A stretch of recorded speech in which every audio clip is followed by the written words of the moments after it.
Okay, so we're going to be reading the introduction from Paul Bahn's Archaeology, a very short introduction, and I'll be following along with my cursor as I read. There are few hobbies that tend to make one so healthy and philosophic as that of prehistoric archaeology. The Times, 18 January 1924. In The Secret People, one of his lesser known early novels, John Wyndham had one character say he's an arc, anyway, he digs for things which aren't no manner of good for anybody. That is certainly a radical view, and a widespread one at that, of what archaeologists do. At the other extreme, one can wax lyrical, like Carsten Niebuhr, that he who calls what has vanished back again into being enjoys a bliss like that of creating. And certainly some archaeologists are so proud of their creations that they consider themselves to be godlike in many ways. To the general public, archaeology tends to be synonymous with digging, as if this is what practitioners of the subject do all the time. In the British satirical magazine Private Eye, any archaeologist is automatically described as man with beard in hole. Cartoons usually depict archaeologies as crusty old fogies, covered in cobwebs, and obsessed with old bones and cracked pots. Of course, all of this is perfectly accurate, but it only reflects a very small part of the subject. Some archaeologists never excavate, for example, and very few of them spend most of their time at it. So, what exactly is archaeology?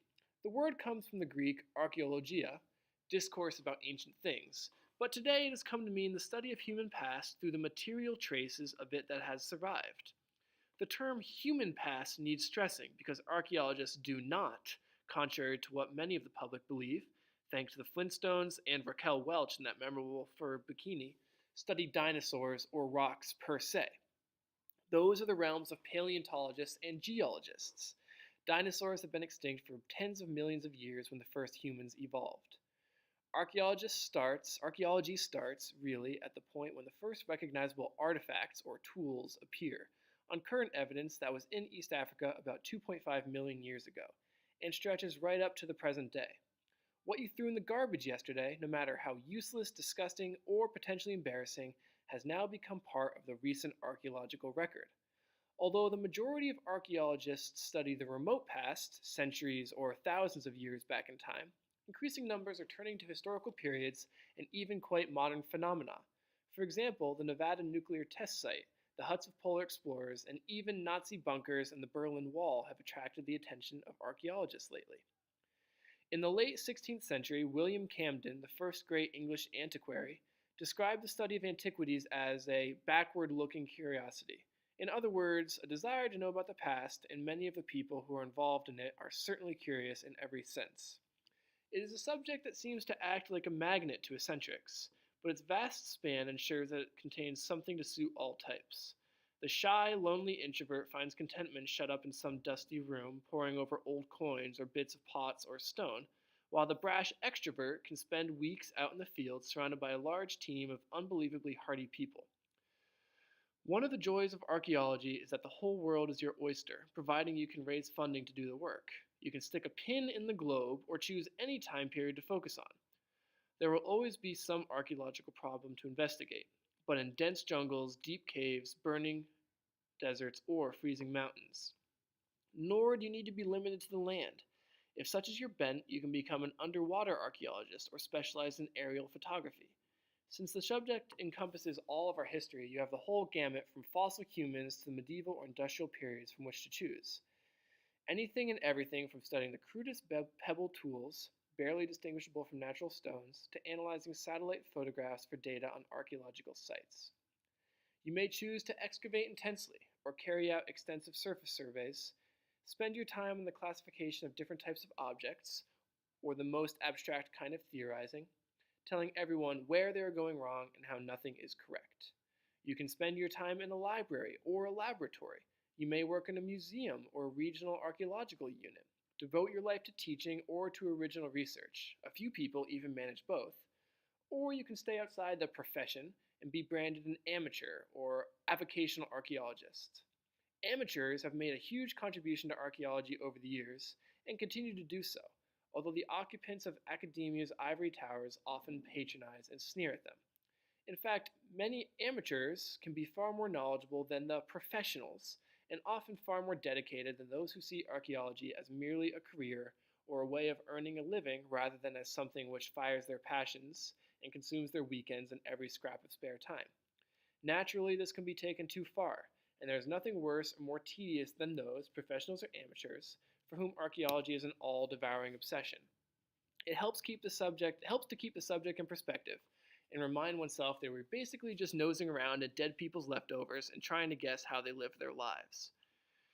If you fancy a fairly active or exotic approach, but don't wish or have the ability or funding to excavate or survey, there are plenty of alternatives. For example, experimental archaeology or ethnoarchaeology or rock art research. You can stay in your armchair or travel the world, practicing your language skills in either case. You may need to investigate the behavior and habits of wild animals or the rudiments of farming. You may find it useful to consult people who are experts in traditional crafts such as stonemasonry, woodworking, shipbuilding, or potting, or who are skilled in navigation or astronomy. In other words, doing archaeology is like going to a whole battery of evening classes at once. The range of possibilities is endless, so inevitably this short book will be far from exhaustive.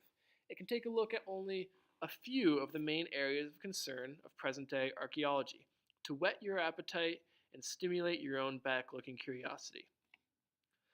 One of the qualities most archaeologists need to have in abundance, regardless of their specialty, is optimism. For example, the belief that they can say something meaningful about the past based simply on its material remains.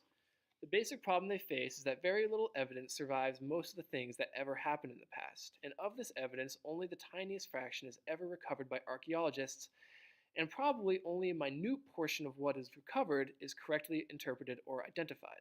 But don't let this put you off. On the contrary, most people use this situation to their advantage, some by devoting time to drawing lines through gaps in the evidence to produce sequences or phrases, others by simply ignoring how terrible and unrepresentative the data are, and using them regardless to produce stories about the past. As Harvard biologist Stephen Jay Gould has written, so much of science proceeds by telling stories, in the good sense, but stories nonetheless. Consider the traditional scenario of human evolution, tales of the hunt, of campfires, dark caves, rituals and tool-making, coming of age, struggle, and death. How much is based on bones and artifacts, and how much on the norms of literature? You might think you're on safer ground with historical archaeology, but not a bit of it.